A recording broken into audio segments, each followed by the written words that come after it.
पात्र मैनावती बसबळ सरिता घोरी दाटिली. असो गणपतीचे असणारं स्तवन केलं, हे भगवंता तू असणारा दयाचा सागरेस, कृपेचा सागरेस स्तुती केली. आणि तुझ्या कृपा आशीर्वादाने मी कालची असणारी जी कथा लिहू शकलो. कोणची कथा झालेली होती?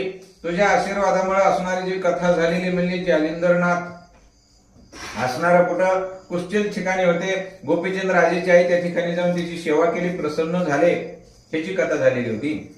ओम नमो ब्रह्म वरुणी दाटली परी एक रुपया झाल्या नारे महे पुत्राचे परिवारे गुंतलशी जननी ते. ब्रह्मरूप झालेले सनातन केलेले असणारा सगळी परीक्षा करून जालिंदरनाथानं, पण तिच्या मनामध्ये एक अपेक्षा होती की मला जसं सनातन केलं, ब्रह्मरूप केलं, तसं माझा मुलगा सुद्धा व्हावा, ही अपेक्षा मनामध्ये असणारी तिनं बाळगलेली इथपर्यंतची असणारी कथा आपण ऐकलेली आहे. मनशे मने हा कैसा ते लोक चरणराचे झाले जैसा त्याची आणि ते होईल तैसा मम सुताची काय करू. आईला असणारा सुताची म्हणजे मुलाची काळजी वाटू लागली का? त्याच्या वडिलाला असणारं काळाचा ग्रासानं खाऊन घेतलं, म्हणजे काळ घेऊन गेला, तसंही असणारं ह्या मुलाचंही होऊ नये याची काळजी ती करू लागली. जवळ जवळ पाहे ते याच्या दृष्टी तव तव योगी वाटे पोटे हदैव करून या जग जठर वेठी होत असे मोहाने. लागलेले आहे. त्याला असणारं चिंता निर्माण झाली की माझ्या मुलाला आशीर्वाद भेटेल की नाही, ब्रह्मसनातन होईल की नाही, करील का नाही, अशा प्रकारे ती चिंतातूर असणारी कोण होती? गोपीचंदाची आई.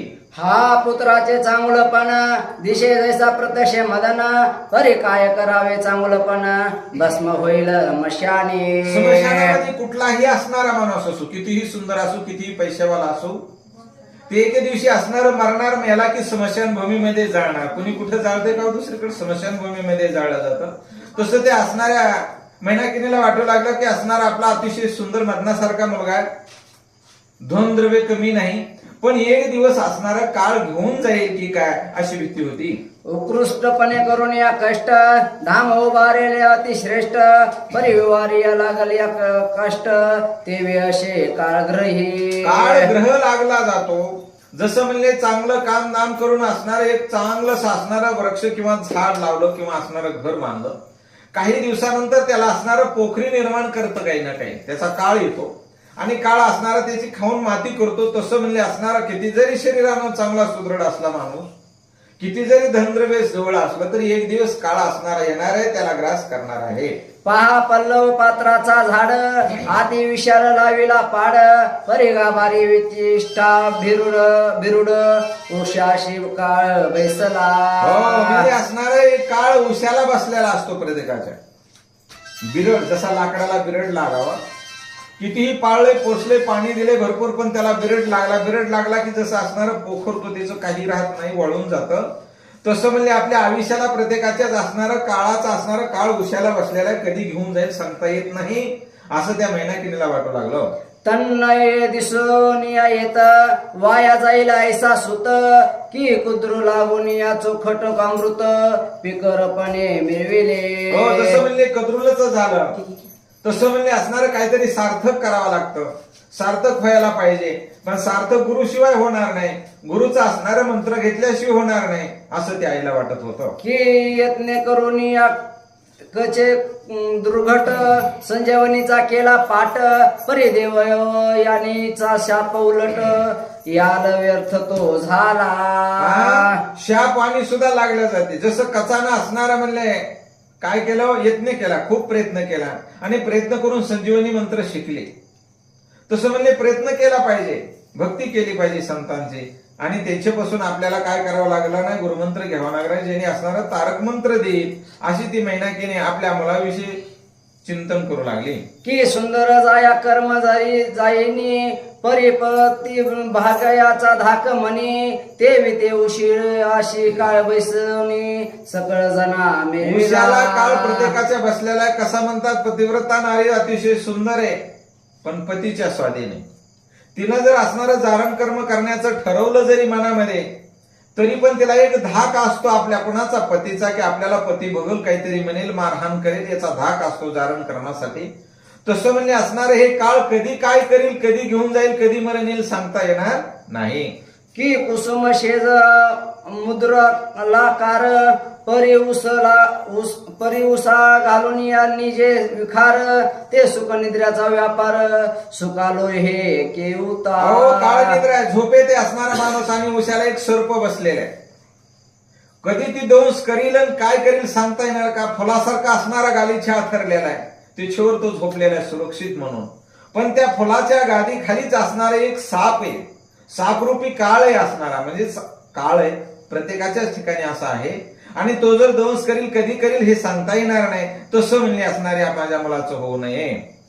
तन्मय झाले तेथे राजवैभव अपरिमित परिकाळ चक्राची असं वात भ्रमण मन करिता शेपय काळचक्राचा वारा कधी येईल आणि घेऊन जाईल सांगता येत नाही. किती जरी असणारं ब्रह्मांड असलं, किती जरी धन संपत्ती द्रव्य असलं तरी त्याचा जसा त्या ठिकाणी काळाच्या ठिकाणी उपयोग होत नाही. तसंही काय करायचं धनद्रव्य असून राजगादी असून, अशी ती विचार करू लागली. ऐशी सदा सर्व काळ चित्तावाहे मायतन तरमळ परिसुताची अबोध करावा बाळ मार्थ काही चालेना. बाळाला असणारा काय सांगायचे म्हणले, लाभ भरून द्यायचा कोणाच्याकडून, जालेंद्रनाथाचा अनुग्रह करून द्यायचा जेणेकरून हित व्हावं. एवढं जरी असं असणारं धनद्रव्य असलं तरी त्याचा काही उपयोग होणार नाही. काळाच्या पुरी काळचक्र असणारे एक दिवस येणार घेऊन जाणार. हिची काळजी असणारी कोणाला लागलेली, त्या मैनाकिनीला लागली. तव कोणी एके दिवशी शीतळ काळ माग माशी परिउपल सहस्त्रचर केशी उष घेत बैसशे. असं एके दिवशी असणारं काय झालेले, माडीवरची असणारी जी गच्छ असते त्या गच्छीवर मैनाकाने बसलेले. माघ महिन्यामधला असणारा उष्ण वातावरणाचं असणारं वातावरण आहे. अशा प्रकारे मग त्या दिवशी काय झालं म्हणतात, ते संदिती गोपी चंदन चौकी विभागाई सकळ श्रीवंद वितृष्ट स्नान करावे सिद्ध चंदन चौकी बैसला. आई असणारी वरच्या गच्चीवर माडीवर बसलेले, खाली असणारा अंगणामध्ये असणारा चंदनाचा माखून त्याला आंघोळ स्त्रिया घालू लागलेल्या आहेत. ही दृश्य ती आई बघू लागली. कशी बघते ऐका. चंदन चौकी परी ते कैशी हेमत गटरत्न जैशी जटावर गोदरिया नक्षत्राशी राजवृंद चमकत शे. सूर्यासारखं तेज होत अगोदर मदन भाडी असणारा, मदनासारखा असणारा सुपुत्र तो असणारा गोपीचंद.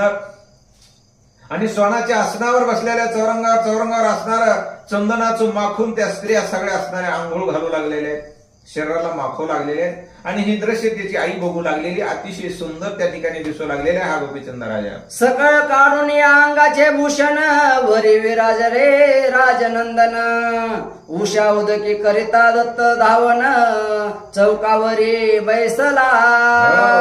दात घासत घासत जे आता असणारं स्नान करायचं होतं त्या ठिकाणी येऊन तो बसलेला आहे. अंगावरचे भूषण असणारे कपडे काढलेत आंघोळीसाठी. आणि हे दृश्य वरून त्याची आई असणारी बघू लागली.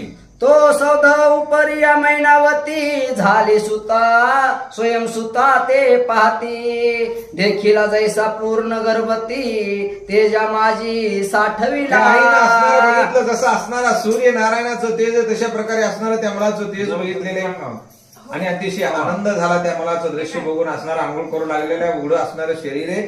पण मनामध्ये विचार होता की एवढं चांगलं शरीर आहे पण एक दिवस काळ ग्रासून घेईल याला असणार, मग असं होऊ नये म्हणून राजसेवकाचे भावे विष्टीर्ण परिचा करिकावा हे जीवन परी त्या मंडळात नृपनंदन चांगुलपण मिरवित शे. हाताखाली होते एवढे स्त्री मंडळ होत असणार आणि त्याच्यामध्ये असणारा हा स्वाभिमान कोण गोपीचंद राजा दिसत होता. जैसा अपार नक्षत्रपती आहोन यावरून गणपती हे हेम चौकी या कौदन स्थिती रत्न तिजे मिवित. रत्नासारखं रत्न होतं तेज भरीत असणार. जसं चांदणं आकाशामध्ये चमक मारतं तिथं असणारा वडगुणपती म्हणजे चंद्र जसा स्वभावान चांदण्यामध्ये दिसतो तसं ते असणाऱ्या सर्व स्त्रीच्या वृंदावनामध्ये असणारा हा राजा गोपीचंद दिसू लागलेला आहे. ऐसा पाहता स्वयंनंदन मोह आले उदर वेष्टेन तेने लोटला अपार जीवन चतुशुनी हे सगळं दृश्य असणारं त्या आईनं झाडमळे. बघितलं. आईला बघून असणारा हुंदका आला. हुंदका आल्यानंतर डोळ्यातून आसू असणारे आलेले रडू लागली. परी ते बुंद आत्मस्त मोही घातले उदय व्यक्त गोपीचंदन चालकात सर्पवंश धावत धावेले सर्वासारखा शूरवीर असणारा हा गोपीचंद राजा होता. दृश्य त्या आईनं बघितलं. काळचक्र असणं याला घेऊन जाईल असं मनात विचार करत करत मनामध्ये असणारा हुंदका आला आणि ते असणारे हुंदका आलेले जे आसू त्याच्या असणाऱ्या शरीरावर पडले. मनार बुंद चतकुद की ने उतरले सतर कर्म वाकी उत्तम फळाचे लक्षुनी असे की व्यक्ती झाले ते अंगाशी. अंगाला असणारं ते बुंद लागले. थेंब असणारे डोळ्यातले आसू थोडेसे कोमट होते असणार. पण राजाला वाटलं कुठून थेंब आले. निर्भर आकाशावर बघितलं तर असणारं आकाश निर्भर होतं. ढग कुठले आलेले नाहीत. मग बुंद नव्हती ते चिंतामणी हर्ष केल्या भवका चरणी की कृत भया ते संजीवनी भूष शरीरे आदरले. अहो त्या शरीरावर आदळले होते. असणारा एक चिंतामणी म्हणून त्या ठिकाणी स्पर्श झालता त्या असणाऱ्या आईच्या आसवाचा. आणि काहीतरी असणार घडून येणार होतं. आईला असणारा उद्देश होता. आईला चिंता होती. तो चिंतामणी म्हणून त्याच्या शरीराला स्पष्ट चिकटलेला होता. मग काय झालं तिथून की आकर पडिता भारी नृपजन वेटला नगरी तेथे उतरला घन मनहारे बिंदू शेवे धरून या. थेंब अंगावर कुठला पडला कशामुळे पडला विचार करू लागला तो राजा असणारा. तिथून उठला आणि तो काय करतो बघा ऐका. की काळ शून्यचा पेटला न तेने शरीर झाले विकर ते सद्धीला होण्या कृपा कामधेनू उतरली. अहो ते थेंब येणं म्हणजे असणारी एक कामधेनूच होती. काहीतरी असणारा उपाय होता असणारा शरीरासाठी. काहीतरी घडून येणारी गोष्ट होती असं असणारं त्या राजाला वाटू लागलं. की दारिद्र्याचे अतिविरिष्ट न तैसा मिळे की दारिद्र्याचे अतिविरिष्ट न ते तैसा मिळवा कुबेर येऊन तन्नयचू सुबंध घन राव हृदयी आदरले. शरीरावर असणारा आईच्या डोळ्यातले आसू पडले याचा अर्थ असा होता की एखादा दरिद्री माणूस आहे. त्या दरिद्री माणसाला एखादा हंडा सापडावा धनाचा. त्याला जसा आनंद होतो तसा या राजाला असणारं वाटलं काहीतरी आपलं कार्य होणार आहे काय असा भास झाला. आणि भास होऊन पुढे काय विचारावे लागला. शरीर होता बुंद लिप्त परी उदय भवन स्थिरित लागली यात म्हणून या उदय करून या मुखित नाभा लागी वेलोनिकी. विलोकन केला नभाकडे बघून असणारा कुठून थेंब आला असावा असे असणारे मनामध्ये विचार आला. आणि राजेनवर आकाशाकडे बघितलं. हृदयी होऊन या राव शंकित म्हणे बुंद कैसा उद्भवला येत तरी अंब झाले याशे व्यक्त घनमंडर काहीतरी आगळे. घन ढग आलेले आकाशामध्ये असावेत असं त्या गोपीचंद राजाला वाटलं. म्हणून थेंब आले की काय असं वाटू लागलं. म्हणून या उर्व करून या दृष्टी पाहता झाला नाव पोटी परी ते निर्बळपणे वृष्टी झाली कोठुनी आकाशात ढग आले असावेत म्हणून वर बघितलं. वरी असणारे निर्भर आकाश होतं. कुठल्याच प्रकारचा ढग नव्हता. मग थेंब आली कुठून विचार राजा करतोय. ऐसा विचार करिता चित्ती दृष्ट गोचली सभवंती तो उदर करिता मैनावती निज दृष्टी देखिली. वर वागताना गच्चीवर बसलेली आईकडे दृश्य गेलं. असणारा दृष्टी गेली. गेल्यानंतर आई आपली रडू लागलेली आहे हे बघितलं गोपीचंद राजानं. करीती होता दत्त धावन ऐशेची उठला नृपनंदन उपरी तो वेगी उचडून मातेपाशी पातरला. आई रडू लागलेली. तिचेच आपल्या अंगावर थेंब पडले म्हणून लगेच असणारा दात धावण करत होता. म्हणजे दात घासत होता. त्या असणाऱ्या सुवर्णाच्या आसनावरून सुवर्णाच्या चौरंगावरून उठला आणि जिथं आई बसलेली होती रडत तिथं असणारा गेला. काय म्हणतो आईला. जाताची पदी ठेवून या माता उभा जोडून या हसता म्हणे सांगजी कवनार्ता उचंबलेशी गेला म्हणा आई पैसे हात जोडले. समोर असणारं दर्शन केलं. म्हणू लागला हे आई का बरं तू रडू लागलीस मला सांग. मज सख्या तीर्थ ते तू ते सुत राजधीर मही व्यक्त ऐसा सुनिया दुःख पर्वत कोठून उद्भरे तव चित्ते.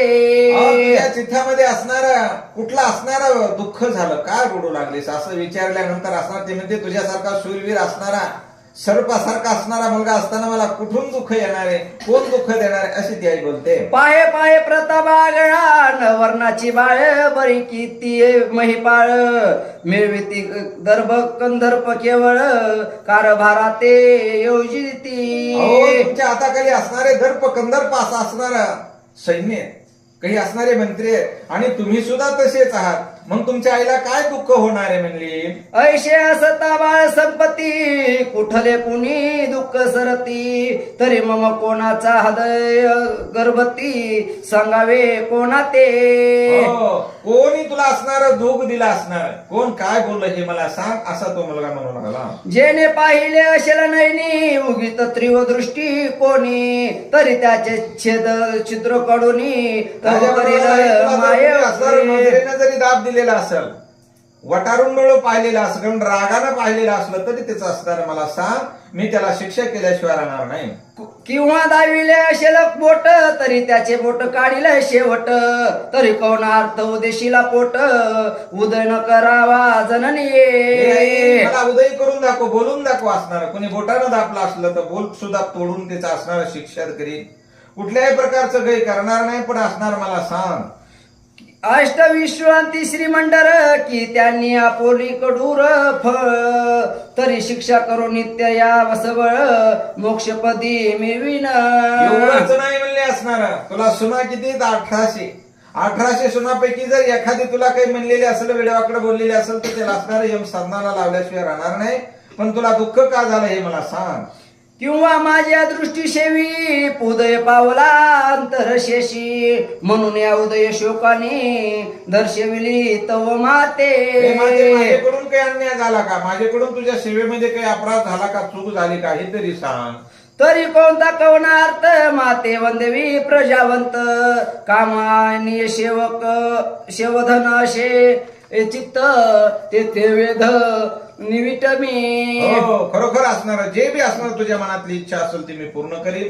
जे दुःख असेल ते असणार त्याचं निरासन करेल, पण मला असणार सांगून दाखव. मनशिर कार्य अशिर थोर करू न शके सुत पमर तरी हा देह वचून या संगर्म आर्त तुझा पूर्वी न मी. तुला असं जर वाटत असेल की मी जर काम सांगितलं हे करू शकत नाही, असं जर तुझा भास असेल तर म्हणजे असणारे या देहाचा अधिकार असो, तुझं कुठले किती अवघड काम असू दे, मी असणार केल्याशिवाय राहणार नाही.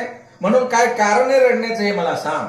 जरी ऐशी या दृष्टी अंतर पडेल काय पोटी तरी धाक शिरमज शेवटी पुत्र धर्म मिरवया. पुत्राचा धर्म वेगळा आहे. तुझं जर असणं मनामध्ये जी इच्छा असेल की ही मी सांगितलेली गोष्ट माझा पुत्र करू शकणार नाही, असं जर असणार तुझ्या मनात असेल तरी पण म्हणले असणार तू म्हणून दाखवल्याशिवाय कळणार नाही. पण कुठलीही गोष्ट मी तुला असणार काय करणार आहे, करूनच दाखवीन. मग श्रवण सुख रे कायाद थोडी अवतार मिरविल द्वारी पावडी याची नीती तया प्रोढी निर्माण झाले मी एक. स्वान सुकारासारखा मी असन, पण कधी तुझं जर कार्य म्हणलेलं नाही केलं तर तुला दुःखाचं जे कारण हे सांग, आणि त्याचं निरसन जर मी नाही करू शकलो तर स्वान सुकारासारखा माझा जन्म आहे तो म्हणू लागला. हा पुत्र धर्म मग कैसा माता पित्याची दुःख लेशा पाहुण्या चित्ता परिहर्षा भूकार तो नरदेह. नरदेहाला येणं असणारा कशाला पित्र म्हणावं म्हणले असणारा पुत्र जो असणारा आईवडिलाचं दुःख हरण करणार नाही त्याला पुत्र म्हणता येणार नाही. म्हणून तुला असणार काय दुःख झालं ते सांग. आपण मिरविर निवाह प्रकारी माता पिता दैनवाणी तयांचे भायस कर मोंदनी विक्रर दुःख होतशे. धरतीला सुद्धा दुःख होतं म्हणले असणार. आपण राजासारखं राहायचं ना, आईला असणारा दुःख द्यायचं जर असेल तर हे योग्य वाटत नाही. कांते रागी शृंगार व्यक्त मातेशी वासनने सवया भ्रत तयाचे भारी धार समस्त व्यवहार दुःख होते म्हणले आपल्या पत्नीला जर असणार भरजरी कापड असणार वापरू घालीत असेल किंवा दागिने घालीत असेल आणि आईला जर नसतील तसे भरजरी हलका असेल तर धिक्कार असो असणारा त्या असणाऱ्या पुत्राचा ह्या धरित्रीला सुद्धा याचं दुःख होतंय. कांत्याची ने सवया वस्त्र भर जरी माता ग्रंथ चिर सवरी तयांचे भारे सकर धरिती विवार दुःख होतशे. कांताईचे समान देणे मातेची खावयान मिळे अन्न तयाचे भरे पृथ्वी सहगरे व्यवहार दुःख होत आईला शे अन्न खायला नाही ना आपल्या कांतेला असणारं षड्रस प्रकारचं असणारं अन्न जर असेल तर याच्यासाठी सुद्धा असणारी ही दरिद्री माता काय होते दुःखी होते कांत्याशिवाय सवय उंच असली मातेची कष्टदाशी समान तयाचे भरे धैर्य रत्न व्यवहार दुःख होत शे रम्य समान कांता ठेवी भूता समान माता मिरवी तयाचे भारे धर देवी व्यवहार दुःख होत शे देवाला सुद्धा दुःख होतंय देवाला म्हणजे पृथ्वी मातेला असणार देवीला सर्वांनाच असणार का जर माताच असणारी दुःखी ठेवीत असेल रंभेसारखं आपल्या पत्नीला दुःख दरिद्र्यासारखं असणार आईला तिचं दुःख निर्माण असणार देवतेला होतंय जन्म घेता तिच्याची पोटी तिथे म्हणे परम करटी तयाचे भारे धारे ही पुटी व्यवहार असणार हीन समजूत असेल तो असणारा आणि आपल्या कांतेला जर असणारा चांगलं समजत असेल तर याच्यासाठी सुद्धा असणाऱ्या पृथ्वी मातेला दुःख होते म्हणतात कांता सर्व सुखाची मोळी माता दुःख ढारे तयांचे भारे धरवारे आती दुःख होत मातेला जर दुःख असेल तर त्याच्यामुळे सुद्धा असणारा या मातेला म्हणजे हे दरिद्री मातेला दुःख होत आहे कांते लागी या मंदूर भाषण मातेशी हृदय खोचे बाण तयांचे भारे धरा रत्न विहार दुःख होत शे आपण मिळविराणी विवास पित ही काळ मत जैसा तयाची भरे धरिया करशा विहार दुःख होत शे आपण कंठी कुठर बुहारी पित्याशी व्यवत्या जोडी तयांचे बाळे धरामुखी मुडरी विहार दुःख होत शे आपण भिक्षा सदा सुरस अन्न पितही मागील भिक्षा कदर तयांचे बाहेर धरित विहार दुःख होत शे जर षड्रस अन्न न देता असणार तुच्छ अन्न द्यावं शिळोपाक देत असेल तर ह्याच्यामुळे सुद्धा ही धरित्री मातेला दुःख होते म्हणतात तरी ऐशिया पुत्र सृष्टी गळवित गर्भ होणे शेवटी तन्मय श्राद्ध पोटी माझा तर त्याच्यापेक्षा असणारा गर्भातून गर्भपात झालेला बरा म्हणून असणारा खरोखर तुला काय दुःख झालं हे मला जे तू वेदिका मन कामना तयासाठी या विचेरी प्राणा तरी माये वासना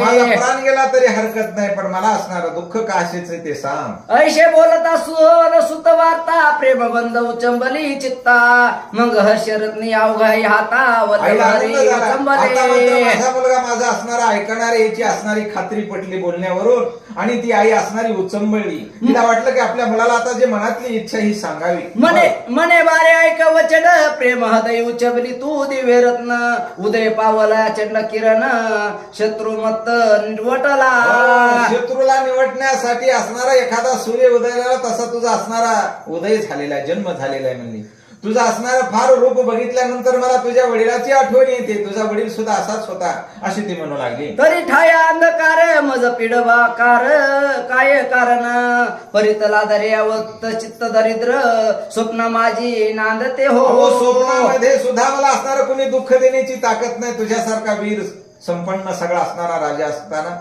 मला कोण दुःख देणार आहे अशी ती असणारी आई बोलू लागली मारे तव प्रताप धर्ये पद जन झाले भूप ऐशी असता लोक कर्णपत माते कोण विपिले सर्पाच्या आईला असणारा कोण म्हणले त्या ठिकाणी दुःख देणारे तुझी मी आई आहे तू एक राजा आहेस आणि तू असणार एक सर्पासारखा असणारा राजा आहेस शूरवीर मग मला दुःख कोण देणार आहे बारे त्रिवायू प्रति स्थानावर केसरी तयाचे लेकुर वरण मारी हा विप्रय कोण नेपरी मिळून जाहे जगाते अंजनीचा मुलगा जसा हनुमंताचा मुलगा जर असेल म्हणले तसं असणारा त्या हनुमंताला असणारा कोण त्या ठिकाणी त्रास देणारे किंवा दुःख देणारे किंवा अंजनीला तसं म्हणले असणारे मी तुझी आई आहे तू द्रौप राजा आहेस असणारा शूरवीर मग तुझ्या आईला कोण दुःख देणार राया नरेंद्र तुझीच मी माता माते कोण होय गंजिता परिचिता उदय मोहव्याथा शोकतरू राजाची तुझी असणारी आई आहे मग राजाच्या आईला दुःख देणार कोण पण माझ्या एक मनामध्ये एक मोह उत्पन्न झाला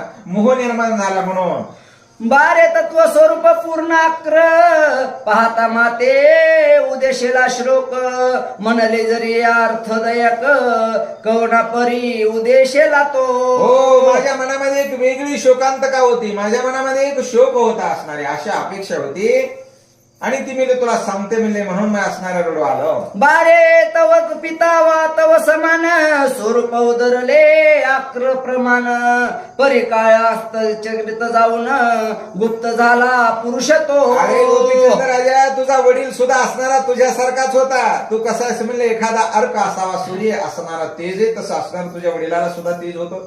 तूही तसा शूरवीर होता म्हणले, पण त्याला असणाऱ्या एके दिवशी काय केलं, काळ घेऊन गेला असं मला वाटलं. हा पार तो स्वरूप पराधी तिथी अतिविष्टे वड न संधी पडता बारे विशार बुद्धी भस्म झाला तक्षणे. एवढी धनद्रव्य होतं त्याच्याकडे सुद्धा, एवढा असणारा अकराड विक्राड होता तुझ्यासारखा सर्पासारखाच होता तो सुद्धा, पण त्याला असणारा एक दिवस काळ आला आणि काळ घेऊन गेला. मग अस्तिजाच्या काठा समान लोप जाईले येऊन तृण मासा स्नेहाची होऊन या शेषण स्वरूप पातळे लोपाला अहो तो. त्याचं मरण असणारा काळानं घेऊन गेला असणारा त्याला प्राण, त्याचा प्राण राहिल्यावर शरीरामध्ये काहीच उरलं नाही. मग त्याला लाकडामध्ये घालून जाळलं, मेलेल्या माणसाला लाकडातच घालून जाळतात. मग राहतंय काय म्हणले, आस्ती असणाऱ्या ज्या मुद्द्याच्या असणाऱ्या टणक असतात तेवढ्याच राहतात, त्याला हस्ती म्हणतो आपण. हाडासगट रक्त मांस असणारं शोषण होतं, सगळं त्या अग्नीमध्ये असणारं जळून जातं, काहीच राहिलं नाही रे गोपीचंदा. मला ते असणाऱ्या तुझ्या वडिलांची तुझं रूप बघून आठवण झाली. तव त्याच्या भयाची हुडहुडी मोठी बारे मज उदरली पोटी तुझे स्वरूप पाहता दृष्टी भया ते उडी उठावे. मला भय कशाचं वाटलं, तुझे वडील असणारे तुझ्यासारखेच असणारे दिसत होते, सूर्यासारखं तेज होतं, मदनासारखं तुझा जसा दिसतोस तसाच होते वडील. पण एक काळ आला आणि ते काळ घेऊन गेला. काय करतो या धनद्रव्याला, किती जरी असलं तरी त्या धनद्रव्याचा काहीच उपयोग झाला नाही. आणि मला ती आठवण झाली, तुझं शरीर बघून त्यांची आठवण झाली तुझ्या वडिलाची, म्हणून मला हुक्का आला, रडू आलो. बारे कृतामही विखार दुस दूषित वारंवार टपून या बैसला जैसा मांजर मुशखा उचलावया. जसं मांजर असताना म्हणले मुशक पकडण्यासाठी, उंदीर पकडण्यासाठी गपचूप दडून बसतं आणि जवळ आल्याबरोबर टुरकून असणार उडी मारून त्याला पकडतं, तसा काळ आपल्या उशाला बसलेला आहे. जैसा व्याघ्र जपे गाई की मनी वेची वगर प्रवाही तैसा जगात तन्मयी कृत हाराई नटलाशे. कृतांत बसलेल्या प्रत्येकाच्या उशाला गाईला जसा व्याघ्र म्हणजे वाघ असणारा जपलेला असतो पकडण्यासाठी खाण्यासाठी, तसा म्हणजे हे काळ प्रत्येकाच्या उशाला बसलेला गोपीचंदा, म्हणून मला असणारा हुंकार रडू आलो. तरी तो व्याघ्र जैसा सबळ जिंकुन्या योजावयात पिंजर मेळ बारे ते भयाचे आवडण वारण मग सरपणी नाही देहाते. हो, देहाला काळाची असणारी काय म्हणले ग्रासलेले काळानं, काळ कधी घेऊन जाईल सांगता येत नाही. पण या काळावर उडी घालायची असेल, काळाला जिंकायचं असेल तर एकच उपाय आहे आणि तो म्हणजे काय ऐका. बारे विखार डिंकी दुःख होचित विचेला सकळ सुख कठरिया दैदिह्याती सकळ वृक्ष वेदते मिरविना जैशा पर्या वेचुरी व्यक्ती सकरहा विकृतांत गती व्यर्थ शरीराची माती करू नये जन्माने. जसा असणारा विंचू चावतो शरीराच्या एका अवयवाला चावतो, पण सगळं शरीरामध्ये 10 निर्माण होतो म्हणले. आणि 10 झाल्यानंतर जसं तेच वेळ लागल्या जातं तसं काळ असणारा काय एक दिवस घेऊन जातो प्राण, त्या शरीराला किंमत राहत नाही. मग ते राहिलेलं शरीर लाकडामध्ये जाळलं जातं. तसं होऊ नये असं मला वाटतंय. आपण आपुले पावे हित सारा सारा नर देहात पाये वंश करून या रघुनाथ चिरंजीवी झाला बिभीषण. असं म्हणजे ह्याला असणारं या देहाचं सार्थिक करावं असं मला वाटतंय. असा देह व्यर्थ जाऊ नये. पहा म्हणले त्या प्रभू रामचंद्राला शरण आला कोण, बिभीषण, म्हणून त्याचं असणाऱ्या जीवनाचं सार्थिक रामानं केलं. आणि त्या राजा रावण शरण न आल्यामुळे त्याला मरावं लागलं, मारलं. तसं होऊ नये गोपीचंदा. मला त्याचं असणारं रडू आलं आणि मी असणारं रडले. पाहे नारद वैष्णव कैसा विष्णू आराधी नरवेशा तो श्री गुरुवर देशा अमरपणी मिरविला. पहा म्हणले विष्णू परमात्मानं सुद्धा असणारा नारदाला असणारा प्रसन्न झाला. नारायण नारायण त्याची सुद्धा असणारे काय केलं, ब्रह्म सनातन त्याला सुद्धा केलं म्हणले, त्याचं सुद्धा असणारं ग्रंथ गेलं नाही. तसं संतांचं असणारं काय करावं लागेल, आपल्याला पाये धरावे लागतील, सद्गुरु मंत्र घ्यावा लागेल, त्याच्याशिवाय हे असणारा काळाला जिंकिता येणार नाही. ती आई बोलू लागली, त्याची नारदाशी कृपा घन बोलला श्री व्यास मही कारण. तेने पिंगले ब्राह्मण शुक महाराजा तिसरा. शुक महाराज हे तिसरा होता म्हणले. ब्राह्मणांना गांजलं होतं, पण नारदांना असणारी हे सर्वांची सुटका केली. कशामुळं, विष्णू परमात्म्याचं असणारं त्यांना वरदान तसं होतं म्हणून म्हणले असणारं हे काळचक्र, काळचक्राला जर जिंकायचं म्हणलं तर आपल्याला काय करावं लागलं, संतांचं असणारं पाये धरावे लागतील. असा उपाय हे ते असणारी आई सांगू लागली. त्याचा कौशिक अनुग्रहित तेने करून या शरणागत. कृष्ण याज्ञवल्की तरुणी निश्चित तेने तारे याज्ञवल्की ऋषी असणारे एवढे महान बलाढ्य होते, ह्यांना कमी नव्हता आयुष्य, ते सुद्धा तारून गेले, त्यांनी सुद्धा असणाऱ्या या काळाला जिंकलं, ते अमर झाले. तसं तैसा प्रकाश संप्रदाय मिळून तो पुरुष झाला ब्रह्म सनातन. तेवी तू या बाळा माझा नंदन जगा माझी मिळवावी का. त्या असणाऱ्या ऋषी प्रमाण असणारं त्यांचं कसं झाले, असणारा संपूर्ण संप्रदाय प्रसिद्ध झाला, नाव लौकिक झालं त्यांचं. त्यांनी देवाला शरण गेले, त्यांना प्राप्ती झाली, काळ चक्रातून ते मुक्त झाले. तसं म्हणले तू असणारा या ठिकाणी करावं, तुला सुद्धा ही काळचक्र खाऊ नये असं मला वाटतंय. ऐशी बोलता मैनावती संपली थुनी तिची युक्ती. परिश्रुत कविते संप्रदाय पुसती सांगा म्हणती चतुराये. म्हणजे इथून मागलची कथा जी आपण ऐकली ही असणारी मैनावतीची गोपीचंद राजेचं आख्यान होतं, ही ऐकलेले. आता इथून पुढचा संप्रदाय विषय आम्हाला सांगा. ऐसा प्रश्न कवी पाहून सांगे संप्रदाय पूर्ण. रामानुजापासून योगीजा संत पै झाला.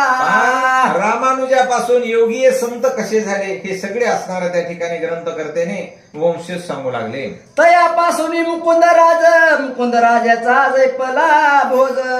जैपत्याचा धर्मधनुज बोध वल्ले दिदी पै त्याचे. हे वंशज सांगू लागले. मुकुंद राजापासून असणारा मुकुंद राजाचा जैतपाल नावाचा असणारा एक राजा होऊन गेला. जैतपालाचा असणारा पुन्हा धर्मानुज नावाचा असणारा मुलगा, असा यांचा असणारा काय वंशज सांगितलेला आहे. या परी द्वितीय संप्रदाय माता सुताची लोट ई बोध प्रवाये. उमेने आराधोनिया शिव गोसावी चैतन्य संप्रदाय मिरविला.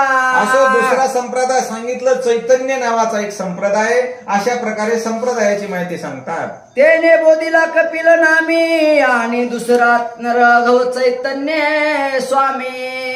राघव चैतन्य ब्रह्म चैतन्य नेमी. हे संप्रदाय राघव चैतन्य स्वामी महाराजांचा असणारा एक असणारा संप्रदाय. राघवाचा असणारा ब्रह्म चैतन्य आणि त्याच्यापासून असणारा दत्तात्रेय जे असणाऱ्या महाराजांचा असणारा पुढे वंशी झाला असं सांगू लागले. केशवाचा बाळ चैतन्य तुकारामाच्या त्याचा धन्य धन्य. हा चैतन्य संप्रदाय उत्तम मान्य संतगणी मिरवितो. संप्रदाय असा होऊन गेलेला सांगितलं असणारा की बाबा पुढे असणारा केशवाचा असणारा चैतन्य निर्माण झाला. केशवानंतर तुकाराम महाराजांचा असणारा जो तुकाराम महाराजांनी धन्यता दिली, जे वैकुंठाला असणारं गमन केलं, त्यांचा असणारा चैतन्य नावाचा संप्रदाय झाला. अशा प्रकारे हे संप्रदाय असे होऊन गेलेले, धन्य धन्य असे संत होऊन गेले. या परी तिसरा संप्रदाय महाश्रेष्ठ म्हणती स्वरूपमय. तरी प्रथम बोधीला कामलोषद्रय हंसरूपी विष्णूने. सांगितलं असणारा या तिसरा संप्रदाय असणारा कसा आहे सांगितला. प्रथम असणारा बोध कमलोद्भव म्हणजे असणारा ब्रह्मदेवाचा असणारा अवतार आहे. ब्रह्माचा असणारा बोध झाला आणि ब्रह्मदेवानं असणारं काय केलेले, विष्णू परमात्म्याची आराधना केली, विष्णूला बोध झाला. पुन्हा त्याच्यापासून तो संप्रदाय निर्माण झाला. ते विधीचे सकळ हित स्त्री घेतला सकळ पंत.